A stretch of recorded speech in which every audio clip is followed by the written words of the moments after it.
Hangovers, birth classes, Miley Cyrus, and a new way to tell if you're pregnant. Wow. That is going to be a big week. And if you just heard that noise, it's because my emails are still open. I thought I shut them. You want to shut them? I will shut them. But you continue. I know you're a busy boy. You keep leading for everyone. You take it away from here and I'll find out where on earth my emails are coming from. So we've just come back down from a whirlwind, another whirlwind of shows and flights. And I'm now in my third trimester. Boom. Confetti everywhere. Woohoo. So I'm fast approaching 29 weeks, so nearly kissing the 20s goodbye. Well, you did that a couple of years ago. Anyway. So this pregnancy is just flying by. It is. It's crazy to think that 40, take 29 is 11. There's 11 weeks left, technically. Like if you go to the 40-weeker. I know, but who knows? We've got a big baby, so we do. Sooner. It's kicking up everywhere, isn't it? Kicking up a storm. Well, it's pretty exciting, but I tell you what, I'm stinging. Lachie's in a world of hurt today. I'm stinging. It's completely self-induced, so it's self-induced or self-inflicted? Is that the same thing? Same thing. Same. For those of you who know me, you know I'm not a big drinker. I'm not an avid drinker. But I went for a lunch yesterday. You're not piss fit. I'm definitely not piss fit. And it's funny, like I woke up this morning at 5:30 and got into the day. Why so early? I just can't believe that you were up that early. Well, I just can't not, because I don't like wasting the day. And that's why I beat myself up when I'm hungover. I hate it. Anyway, wake up, and as the day goes on, the hangover gets worse for me. I'm one of those people who like is half functional in the morning, but come now, it's nearly 2 o'clock, I hate myself. And I hate my life. That's really funny because my hangovers are like in the morning and I can't get out of bed. Yeah. And then as the day goes on, get over it. Yeah, I'm not getting over it. I'm getting, like now I'm sitting here, I'm like, I don't want to get up. I want to lay in the corner over there. And that's it. But I had a great night on the blackjack. So that was a win. So went out to lunch with a mate and client. And we had a nice steak. This is when I knew it was going to be bad. I rolled in, and Amy dropped me off, and Tim, my mate, was out the front. And he took, an extra 5 minutes from when I was in there. So I ordered a beer, and I was like, I'll just grab a gold. He's like, do you want a pot or a pint? They don't do schooners at this establishment. I'm like, what is going on? Like, are we in the UK? Like, a pot's like a 200 ml or whatever. I don't know what it is, but small. Okay. And a pint's like half a litre or whatever. Now, I normally don't drink either of them because I don't want to look like a pussy drinking a pot, and I know I can't handle a pint. A schooner is perfect for people like me who are just terrible drinkers but want to look like a man is the way. So I ended up pounding 3 pints before our meal came. Jeez. And I knew I was in trouble. And then the wine came. Because I feel like for you that would be a big night. Like, that's enough. That's like a year worth of booze. Not quite. Anyway, wine came. That's where you'd normally draw the line. I would have drawn it heavily. And then the wine came. Then it had a bottle of red? Oh. And then old-fashioned. Oh, no. And then we were out of our 2-hour booking. They proceeded to bring the bill over, and it's sort of like a polite way of saying, get out. GDFO. Yep. So we decided to head to the casino. I'd never, last week was the first time I went to the casino after the Irwin Gala. Yeah. But we didn't actually go into the table. So I walked in there, and I only took my phone. And at the front of the line, they're checking IDs. And I was like, I don't have my ID. I don't have my wallet. And we're sitting there and we're like, that sucks. Anyway, the security guard sort of went inside for a moment, so we just legged it through. And so we made it into the casino. But the next thing is you can't get cash out without a freaking card. What? Like at an ATM. Oh, right. Of course, yeah. Yeah, it made sense. And I was like, damn it. Lucky Timmy spotted me some money, and that got me going. And so we were playing roulette. Absolute horrendous. Lost $200. Got another loan off him. And anyway, I walked away with like $1,000. and so I was able to pay back my debt. I hate gambling. And also, well, makes my eyes water. No. Just like losing $200 because, But you're always going to win it back. No, you're not. The house always wins. No, I know. I just feel like I would rather go shopping with that money. Look, I never do it, ever. No, you don't. And being last night, I was like, look, I'm coming in here. I'm happy to lose $200 or what? Actually, I was happy to lose $500. It's good that you've got like your. So I was happy to do that, and I was just like, I wasn't playing to win money. I was just playing because it was fun. Like blackjack's fun, roulette's fun, but blackjack's more fun. Anyway, won. Came home to you, gave you a heap of cash. You're welcome, which I haven't been thanked for. And yeah, I feel like I'd done my job as a man and provided. Oh my God. No. This is bad money. It was, anyway, so that's out of my system, but now I just don't want to touch a drink again. And I'm not drinking in 2026. Just when I will start to drink again. Maybe you won't. Maybe, I just think, like, I remember this morning vividly walking out and the blinds are open, the sun's up, and I'm just sitting there thinking, this is my worst nightmare. Like, this is my worst nightmare because the morning to me is like the most special time. Yeah. I love it. And I'm hazy-eyed walking out, staring at the sun going, ruined your morning. Fuck. Like, my favourite part of the day is ruined. And they always say it's like trading fun from tomorrow. Yeah, you're robbing yourself of You're future. borrowing fun from tomorrow. Yeah. And it's true. I literally was like, I'm not even going to be mad at myself because I knew what I was doing. But this probably is one of those moments where, I did the 14 months off the booze. Now I'm probably like, I don't see any value, especially when we have a kid. I don't want to miss anything. And I also just don't want to miss my life. Like I don't, even though that is, but I could have played blackjack. This is a Lachie rant to start anyway. You're welcome. But yeah, I'm glad that you're not somebody who does it every weekend because, we know people who do that every single weekend. That's wild. And some people must do it every night. Would have the casino. Kudos to you. You're a solid son of a bitch if you do that. People go, how do you run all the time, Lachie? I'm like, how do you drink beers every day of the week? That's impressive. Yeah. Like, talk to me about resilience. Look, I get it. A nice glass of wine when you get home from a hard day is just so good. I'm hungover, so that doesn't even sound good. Makes my mouth water in like a bad way. Okay, that's not about alcohol. Yeah. Moving on. So, yes, you get it. I'm hungover, but I'm here in good spirit for you guys. And, hey, do you have your phone? I do. Can I have it for a second? Because I want to read some of the comments that we're getting on Spotify. For those of you who are taking time to comment on Spotify, awesome. And also on YouTube, can you continue talking? I'll bring these up. Okay. Well, do I go into my next story, or are you going to 100%? As long as you don't need your phone for it. Well, I might actually. So what's been going on for you the last week? Well, we had a really busy week. See if you can follow along with this one. And I did mention it in last week's podcast, but we had rehearsals down in the Gold Coast because that's where we rehearse. And then we flew out of the Gold Coast to Melbourne because we had a early morning radio show on the Friday morning. And our flight was delayed because of bad weather, so we didn't get in until like midnight. And mind you, this is Melbourne, so I'm on Brisbane time. So this is like a 1 a.m.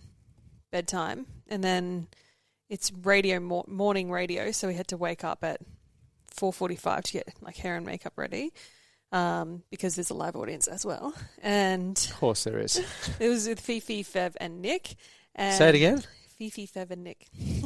That really rolls off. Oh, yeah, Fifi, Fev, and I can't even do it once. So they do something called Brekkie in the Burbs, and they do it once a month, and this is the last one of the year. So have they ever hit Toowoomba? I don't know. I think maybe it's Victoria. Oh, right. Yeah, that's their territory. Yep. So it was a really cool event to be a part of, but that start, like it was for me being from Brisbane, that's a 3:30 a.m. start after a 1 a.m. And you're living for two finish. At the moment. Yeah, poor baby. I felt so guilty, and I was just like a bit worried about the baby actually, because when you get tired, the baby gets sluggish as well, and that can be really scary. It's something that I didn't know was a thing, but I kind of thought it might have been a thing. You're like waiting for those kicks, so that can be really scary. And then anyway, we flew back to Brisbane after the radio show and drove straight back to the Gold Coast to perform a corporate gig at Movie World. How was that for fun? Yeah, it was really good fun. This guy is just like really treated his staff. He basically hired out the park at night, had some rides going for them. Wow. Yeah, so they were just like following around one of the what a legend. Yeah, one of the what do you call a ride? A roller coaster? Operator. Oh, yep. And he would open the ride for them. He opened the rides for them. They'd just like have a few turns on the and then go to the next one. Yeah. That's brilliant. How cool is that? And then they had like people on stilts. They had so they had all the actual like some people dressed, some of the characters dressed up. They had fake snow. They had like 120 people options for food. Oh, okay. Like a few food trucks. Wow. Shepherd performed. So yeah, it was a pretty cool Christmas Merry party. Christmas. And there was like 120 people. That's amazing. Yeah, so what an awesome boss. I opted out of that one. I was like, I'd had a big day, and I just did not want to brace that traffic. Yeah. That would have been horrible. Yeah, traffic is a thing, of course. And then, anyway, we did the Movie World thing, and then on what day were we up to? Saturday. Yep. We came back, and we had the Irwin Gala. So every year, the Irwins host a gala in Steve's honour, and they raise money for the hospital and wildlife conservation. It's pretty amazing. And so you can't like when they play that video of Steve, he's the most epic like if there was anyone, there's two people I'd love to have a beer with who have passed and like have them together would be Steve Irwin and Shane Warne. Like that would be a pretty cool lunch. I feel like they're kind of, are they similar personalities? Like very different, obviously. I reckon they would have got. No, I think their values are different, but I think because they're both just so genuinely Aussie that they would have like watching them talk because Warnie was freaking Warnie and Steve, like everything that he says, his eyes are popping out and he's just so enthusiastic. You'd just be sitting there going, whoa, like this is the best lunch ever. And you wouldn't have to say anything. Yeah. So his videos, like, and he just cares. Like about his family and and it does still feel like he's very present. Definitely. You know what I mean? So that gala was an awesome thing to be a part of, and that went till about midnight again. Maybe that was tough.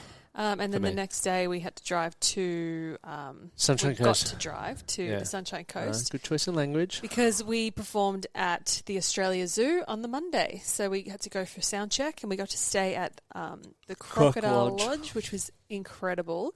So the Irwins have built this new luxury resort out at the zoo, so you can sort of, if you're, I guess, you could go. Anyone can go there, it doesn't matter. But amazing for anyone who is also an international, hasn't never experienced Australian Literally, wildlife. you sit in a plunge pool and there's crocs, like freshwater crocs, over the fence. Yeah.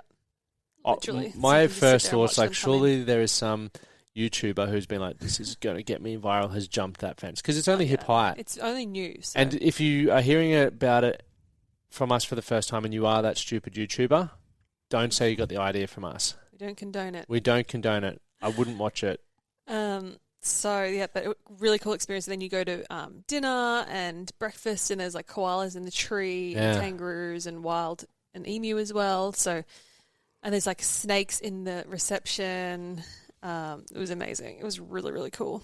And then we performed at the zoo, which was also a fantastic experience. Not every day you get to perform at the Crocoseum, where Steve himself used to wrangle crocs.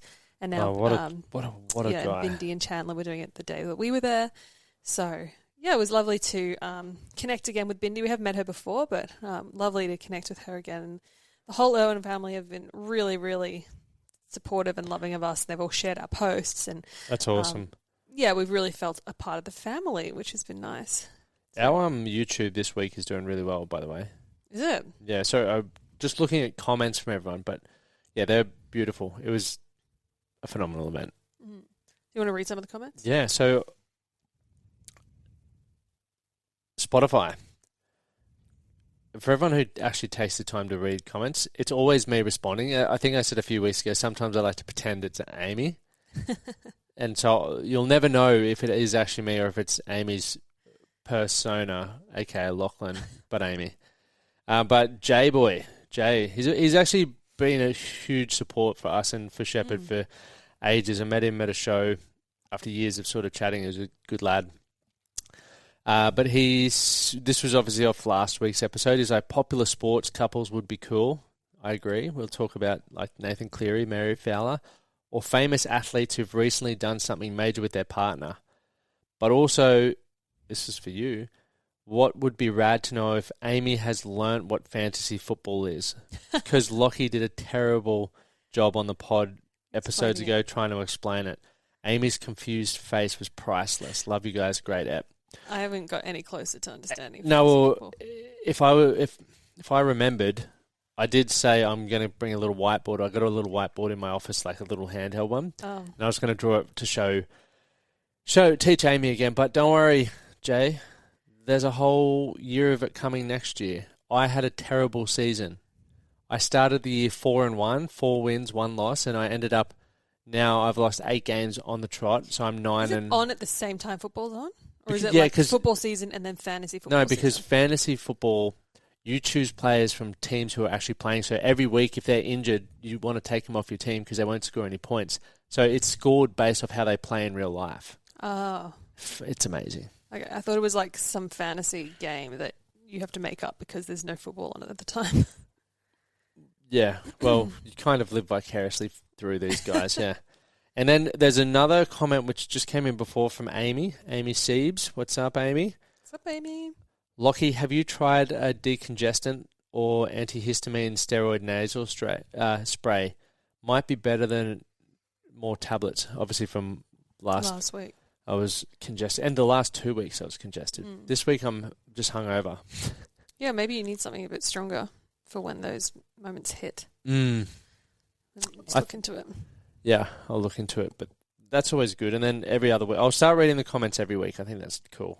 Because then maybe we'll encourage you guys to drop comments or thoughts or ideas. But that episode is going gangbusters, which is cool. Good to be back. And I think it's consistency. I am a big believer in consistency. Always. All right, well, that's enough from me hogging the mic. Oh. Back to you. Okay, one thing I wanted to talk through was yesterday I put out a story and just asked about birthing classes because we've been talking about it for weeks and weeks. Every time I go to the doctor, she's like, have you booked in for those classes? And I'm like, not yet, no, but I will. She's like, well, you better book in because they fill up pretty quickly. So anyway, I put it out to my Instagram page and just asked a few people what they thought of the classes, where they did the classes. Are they necessary? Like absolutely necessary? Yep. And I have been inundated with comments and DMs. Like I literally have received over 700 DMs from women who have shared their experience on whether or not it's necessary. And what are we leaning toward? So it was a mixed bag, I'd say. Like about 50% of women were like, or even some dads chimed in as well. They were like, nah, we didn't do them. Of course the dads did. Yeah. Unnecessary. But a lot of women as well was like, no, we winged it, or we knew we were having cesarean, or, a lot of people are like me and they're just like go with the flow kind of people. And, sometimes I feel like the classes could bring a bit more anxiety because you're thinking about like exactly how it should be. And birth rarely goes to plan. So, yeah. I agree. But the other 50% were like, you must do these classes. They're essential and they'll help you just understand what's happening. Like it's nothing too hard or nothing that you have to memorize, but it's just like, it's good to be informed. Oh, wow. Right. Especially for the fathers because they need to know what to do or like have a role and be sort of prepared because you kind of experience what's happening in your body, but then... How does that help me when I'm on the floor passed out? That's all I think. Well, I guess it would help you with the shock of like knowing that that's normal. I think what I'm going to do is watch YouTube. Whatever I say. No, yeah, probably. But Hogan, one of my closest mates, didn't do it. And he's like, you just figure it out. And I feel like I'm good at figuring stuff out. So I think that, there's some benefit, but there's just part of me that just doesn't want to do it. I know, same. So, we, I guess this could be famous last words. We haven't decided yet. Obviously, this is me speaking out loud. I think maybe an online one that we can do at our own pace is probably going to suit us. Yeah, YouTube. The best thing about YouTube is you can learn anything. Because there's so many different types of birth. And right? Yeah. So, obviously, the C-section and the vaginal birth. There's also, I mean, in terms of getting to those two, there's also like hypnobirthing. Which came highly recommended. I said that was probably the number one recommendation for people. So how does that work? What is hypnobirthing? So and they're like, don't let the name scare you because it's like, it's not as woo-woo as it sounds, but it sort of teaches you meditation and like keeping calm, affirmations. I think that'd be nice. Yeah, so you're not like coming from a place of fear and panic when you're in labour. To do that, do you have to do classes, I would imagine, for that one? And they'll teach you how to like breathe and do all so therefore, things. I don't have to do that, right? No, you absolutely do. A lot of people like, I didn't really feel like I needed to go, but I went for my husband. I went for my husband. So many people said it's for the dads. Yeah, but I'm actually listening to audiobooks right now. Are you? Yeah. Which ones? I'll just text it. I'll post it on the story. I've actually, literally, I have, because I'm like, I'm interested in these things, but I've always been a self-learner. And I know a lot of dads, get feedback from them. They've, the majority of people that I speak to in my close circle are just like, you'll be right. Like, and we will be fine, I'm sure, either way. Like, we're at a hospital, like that's what the baby's coming. Yeah, they're either way. They'll see it from a mile away. If I'm fucking useless, which is a very high probability, they'll see it from a mile away and they'll go, get out. And I'll go, no worries. I'm not going to fight it. But another reason people said you should do it is because you connect with other parents. And I had multiple people say that they had met like best friends in those classes and they're still in contact with them. Yeah, but that's like anything in life. Like, I could say go down to the local touch club. You'll meet some great fucking people that could be your best friends in life. Yeah, but it's like what you're going through at the same time. No, 100%. But you're going to have the same opportunity when you go to your mum's group. What mum's group? If you do, there's mums. I'm running in the New Farm Park, and there is mums, babies, and prams everywhere. And I was like, Amy's probably. But how do you get into those mum groups? And you didn't go to the classes, Easy. You just roll up and say, "Excuse me, what pram is that? Is it all right if I drop my pram here and sit there?" No, I think naturally you're going to, like, we've got a lot of friends are starting to have babies around the same time. You're going to start your own gang. Yeah. I just say that because I find it hard to keep up with my own friends anyway. I don't want to sprinkle more in there. No, but I think the other thing that I'm conscious of is like someone recognizing me. Yeah. And not that I'm like the most famous person in the world. Or I don't want to come across like I'm up myself, but going into something public when you're, I guess, to some people famous is a weird experience. And I don't want to be treated differently or like someone to, I don't know, like know personal things about me. Even though we're on the fucking podcast doing it. I know. Or like, I don't know, but it's just a weird experience when people sort of treat you differently or like want to get into your life when they don't. It's just the intention around it. It's nice. I love meeting people organically. Yeah. But if someone was like, "Oh my God, that's Amy Shepherd." It's funny, that guy I bumped into at the Irwin Gala, and he's like, "I didn't know your wife was in Shepherd." Like, what? And I'm like, well, it's not exactly my lead, because I have that same thing where I don't want people just to be nice to me or make an effort with me because of you. And that was my point. And I'm like, no chance. Like, I'm not going to even talk about my wife. No, I'm kidding. But, like, I don't lead with it. It's like, if you're around long enough, you'll find out, sort of thing. And even though it's all on socials, but in that moment when they're not going to pull their phone out. And I guess, like, I want a genuine connection with a friend, not just, like, someone to like me because you're the bombs away now. So that's definitely on my mind as well. But anyway, another one was calm birth. So it's similar, apparently pretty similar to hypnobirthing, but without the woo-woo aspect. So like no affirmations. It's just more about keeping calm. But they're both about feeling calm and confident, reducing fear and tension, working with your body, not against it, having positive birth experience. I think the calm birth is more science-based and more like they work with the hospital. Not that hypnobirthing is against it, but I don't know. I feel like they're similar, but I get anything that's breathing and positive's good. Yeah, calm birth, mindfulness, and neuroscience. Hypnobirth is hypnosis and cognitive reframing. I'm all about reframing things, changing how you look at something. Yeah, so maybe super important. Also, a big mention to midwives of Morningside, because that was probably also one of the biggest recommendations. And really, yeah, there's a class that they do in Morningside, and apparently it's funny, interactive. They give you pizza, and apparently you maybe have my attention with the pizza. Yeah. Like that's how they get their dads in. Yeah. Yeah, also, and someone said, you've got to do it because sometimes they put on the fake belly for the husbands. Oh, really? Which would be You fun. give me a pizza and a fake boob, I'm in. Okay. I'll do it. You hear that? If anyone knows where we can get that experience, we'll do it. Probably Amazon. So, yeah, that's pretty much the feedback that I got. So what are we going to do? Or are we going to think about it a bit more? I think we should think about it a bit more. I'm definitely leaning towards the Midwives of Morningside. That's the pizza place. Yeah. Wonder why. Yeah. Just because it came so highly recommended. And they also reached out to me. Oh, really? Yeah. Oh, there you go. Which is nice. Yep. Or an online hypnobirthing course. Well, let's see. After this, we'll jump on YouTube. Yeah. And we'll see what they got there. Like I'm more concerned with after the birth, because the baby's coming out either way. But I wouldn't mind to do a course in breastfeeding, lactation, whatever those courses are called, and just keeping your baby alive kind of course. Do you reckon you would like to, yeah, okay. That could be more useful, perhaps. Yeah, I didn't think about that. I just thought they sent you on your, surely but if you're at hospital, surely a midwife is going to teach you that. Yeah.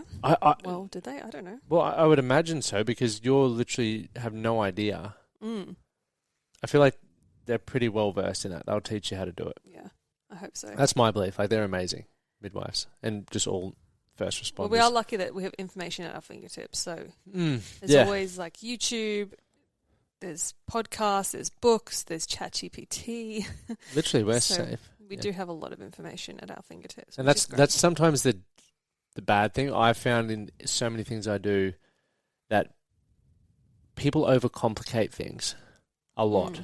Mm-hmm. And the more complicated the more you overthink it. Yeah, and then you just don't do anything because you get paralysis by analysis. You're like, all of these things have to happen. But if you go simple, like, how do you get a baby to breastfeed? Like, this is probably too simple, and the mum's going to go, it's not that simple, but you put the mouth on the teat.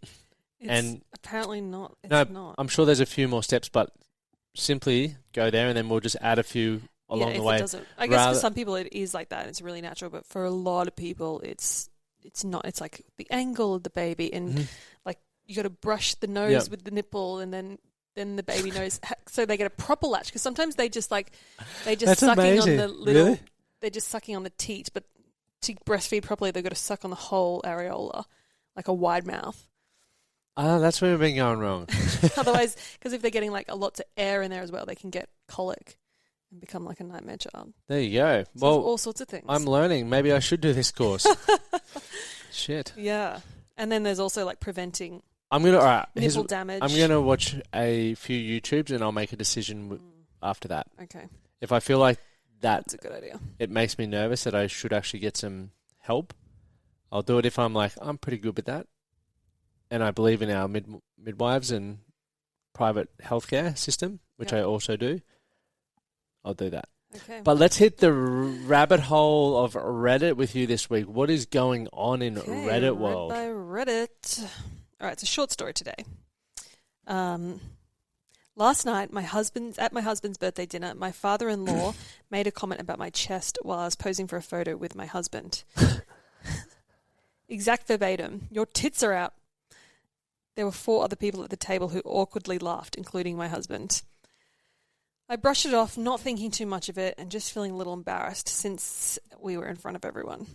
I brought it up later in the night. My husband said he was sorry his dad made that comment, and I said, no, it's okay, because at the time I was drinking and didn't care as much. I told my mum, though, and she's very upset, considering that my father-in-law has a history of making weird and inappropriate comments. Her anger towards it has kind of made me second-guess it, and also feel a little upset towards my husband for not sticking up for me in that moment. I'm not sure if I'm overreacting by being upset. I think if this one... if this was a one-off thing, maybe I wouldn't care, but it's not. I'm also feeling upset that my husband didn't say anything in the moment. What would you do in this situation? Edit. To add, I wasn't wearing an extremely revealing top and I don't have a bigger chest area. So by if chance my top was accidentally pulled down a little too far, a small amount of cleavage would have been showing at best. I feel like that's beside the point anyway. She could have been wearing whatever the fuck she wanted. Anyway, also I wasn't sloppy drunk. I had 2 drinks at that point. That's sloppy drunk for me. When I said I was drinking, I wasn't to allude to the fact that I was super drunk, more so because I was saying I brushed it off. Blah, blah. Yeah, right. What do you think about that? Let's start with you, I think. I think it's just an older generation thing that people feel they can say whatever the fuck they want. Yeah. And we're definitely a more aware generation now, and I think after... Well, it's not even awareness. I feel like they're just... Sorry to cut you off, but I always try to think back to most of their generations. Like, young men grew up wearing suits all the time. Like, their idea of fashion was very different. So we are a lot more both genders, right? Liberated. Yeah, we're more revealing in what we wear, right? Freedom of expression, etc. Whereas back in the day, our parents and their parents didn't have that freedom. They were coming from post-war, even war, post-war time, so it was very different. Yeah, and it's very hard to, like, you know, we live in our generation and we see the world through our eyes, and it's very easy for us to say, well, you should just get with the times, but we're going to, all of us, everyone listening to this is going to experience this when we're older, and the new people, younger people, are going to be doing stuff where we're just scratching our head and we're like, what the I understand that, but what gives someone the right to open their big mouth? No, well, yeah, they don't have to say it, obviously. Just, like, don't comment on other people's bodies. Like, it's that simple. But, I don't know, some people really have a hard time grasping that. Yeah. But I do think the husband should have said something in the moment and shut it down. Because she was embarrassed, but the dad should have been the one embarrassed for saying something like that. Yeah, it's interesting though, because, like, I don't know, we all know people who say shit like not like that, but like say stuff where you like probably shouldn't say that. And I know there's so many times where I don't say anything because you're like, oh, that's just them. Yeah. And so, yeah, I don't know. I try to look at it like I don't agree with it.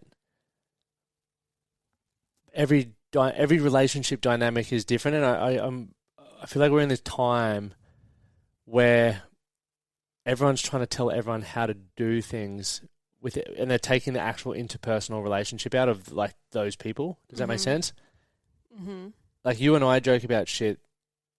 I smack your bum all the time, and some people be like, you cannot smack her bottom.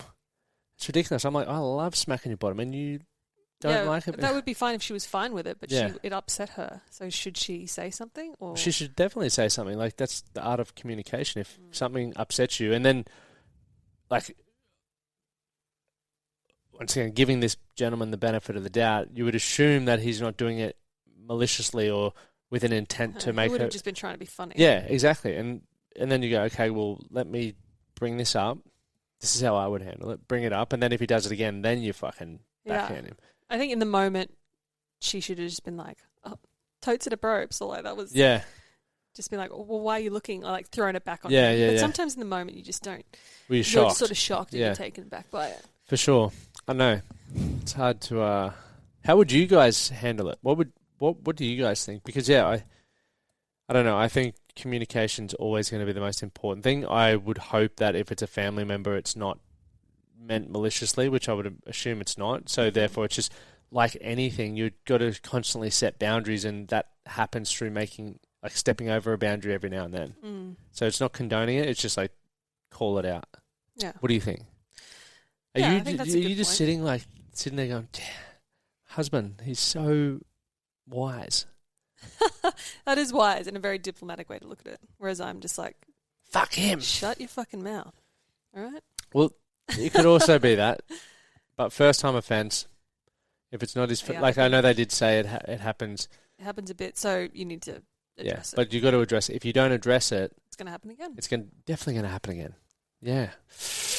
Gee whiz, the Reddit stories. So, well, let's hit the pop culture. yeah, bing bong. So there's a couple of things. First one is not really pop culture, but it's just something cool that happened. It's in the medical world. And they have now come out with a new pregnancy test, which can tell you if you're pregnant by your saliva. So I think it's called a Sally stick or something. And it's going to change the way that people find out they're pregnant. Isn't that amazing? But, okay, yeah, so you're either going to spit on a stick or like wipe, you're not going to spit on a stick. I don't know exactly how it works, but it's probably not something that needed to be changed. No, like it's fine to pee on a stick. Yeah. It's not. Is it, ladies? Is it breakthrough? Because to me, that's just like. I don't know. Like it's. Is it more accurate? Like I don't. I don't know. I don't think it's something that really we desperately needed. Out of everything. No, there's that could have been researched and changed. But it's still, I guess, more options are always cool. But yeah, it'd be interesting because, like, when you find out you're pregnant, it's usually alone on the toilet, privately. And now I feel like it's... what would you do? Because you could still pee on the stick and then go out and be around people. True, and not look at it. Yeah, no, well, that's what we did. I wasn't in the toilet when you were peeing on a stick. True. Well, sometimes, like, when we were going through the infertility, I just do it because I knew it would be negative. Yeah, but that, like, you... So maybe it's a good thing. It takes away some of the isolation in those moments. Maybe. Anyway. Yeah, I'm not going to do too much deep thinking about that one, I think. It's just a fun fact. No, yeah, cool little fact. What else you got for us on? Well, the other thing that's happened in pop culture is Miley Cyrus is engaged, you guys. I didn't even know she had a boyfriend. Neither did I. But to be fair, I'd be still living under my own. Who is she engaged to? Somebody who I've never heard of. His name is Max Mirando. What's he do? And he's a musician. Is he commando? And a music producer, and apparently he produced some of her music, and that's how cool. they met. He's a drummer for the Los Angeles band Lily, a rock band. Never heard of them. He's 27. She's 33. Nice. Which is cool. And they're engaged, which is, I don't know, it's so weird because I'm still, like, imagining that she'll get back with Liam Hemsworth. I don't know. It's just because they were together for so long, you sort of just picture them. But, yeah, what was the story there? I'm not too familiar with that. I don't know. But who dumped who? I feel like, well, if you listen to Miley's music... She dumped him. I feel like he maybe had some substance issues. And it just, I don't know. Yeah, right. I don't know. I haven't really looked into it too much. That's pretty wild. Well, good on him. Yeah. And her ring is beautiful, of course. It's a chunky gold ring with a square diamond. And I think the chunky rings are really in this season, y'all. Speaking of, where's your chunky ring? I don't like to talk about it. It's a sore spot. I think everyone needs to know. There's going to be people who are watching asking the same question, aren't you guys? Look, when you're pregnant, everything swells, and your fingers are not exempt to that. So my rings no longer fit me. Damn. For now. And my bras, I had to buy all new bras. Yeah, that's wild, ladies and gentlemen. And I was like, actually, I'm not going to tell you my size, but I was actually shocked at how many sizes I went up. And I'm not. Like, I'm very aware of. I've been getting like back pain. I'm like, I need a new bra.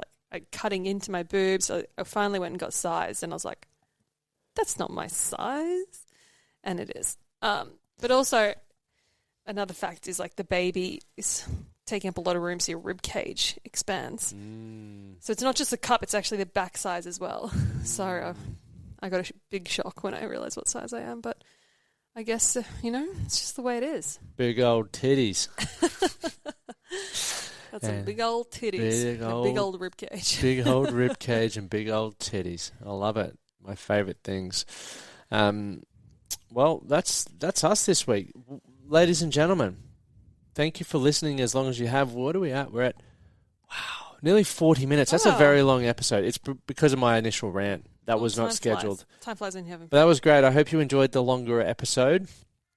Remember, drop us some comments wherever you're listening to this and continue to share our shorts. We're going to get better at shorts in the new year. When I say shorts, reels. Reels. Skits, yeah, we're going to have a multi-camera setup next year as well, just to keep improving, make it more engaging for you guys, allow us to feel more professional. It'll be fun. I'm enjoying it. All right. Well, thanks for listening, everybody. We'll see you next week. And remember, ask us questions, do the whole like, share, subscribe stuff. It helps us know what you guys enjoy listening to. Yeah. Hooroo.